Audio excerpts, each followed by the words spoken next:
Bharatiya Janata party బేరాలు సారాలు ఏమీ లేదు. భారతీయ జనతా పార్టీ సూటిగా నాకు ఇన్ని కావాలి అని అడుగుతుంది. ఇచ్చేటట్టయితే రాలేదో లేదంటుంది. ఇక్కడ ఏ బేరాలు నడిచినాయి? మీకు ఓవరాల్గా జరిగితే మొన్ననే జరిగిపోయి ఉండాలి బేరసారాలు. ప్రపోజల్ పెట్టారు అనేది ప్రపోజల్తో అయిపోతే అప్పుడే అయిపోయినట్టే కదా. ఇంకా అప్పుడు ఇదంతా జరగదు కదా. ప్రాక్టికల్గా నేను అనుకోవడం అయితే పార్లమెంటు స్థానాలు మాత్రం 6 నుంచి 8 స్థానాలు అడుగుంటారు అనుకుంటున్నాను. పార్లమెంటు స్థానాలు మాత్రం ఎక్కువ అడుగుతారు.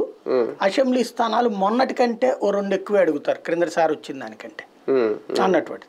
అయితే ఇప్పుడు సమస్య ఏంటంటే ఆల్రెడీ తెలుగుదేశం పార్టీ నుండి బీజేపీలోకి వచ్చిన వాళ్ళు ఉన్నారు కదా, వాళ్ళు ఇక్కడ ఎక్కువ కోరుకుంటారు. ఇక్కడ ఏంటంటే 2 రకాలు ఉన్నది.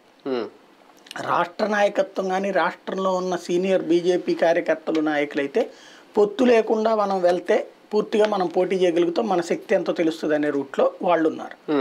ఇటు వీళ్ళకి వచ్చేటప్పటికి సీన్ ఏంటంటే తెలుగుదేశంతో పొత్తు కారణంగా అది ఎట్లాగూ సచ్చినట్టు చంద్రబాబు నాయుడు ఒప్పుకుంటాడు కాబట్టి అప్పుడు మనకి ఎట్లాగో తెలుగుదేశంలో రాని సీట్లు ఇందులోకి వస్తాయి అన్నటువంటి ఉద్దేశంలో ఇందులో ఉన్నాం కాబట్టి వస్తాయి అనే ఉద్దేశంలో ఉన్నారు. ఫర్ ఎగ్జాంపుల్ ఇప్పుడు సుజనా చౌదరి విజయవాడ తెలుగుదేశంలో ఉంటే సచ్చినా వచ్చేది కాదు, ఇప్పుడు ఇవ్వాలి.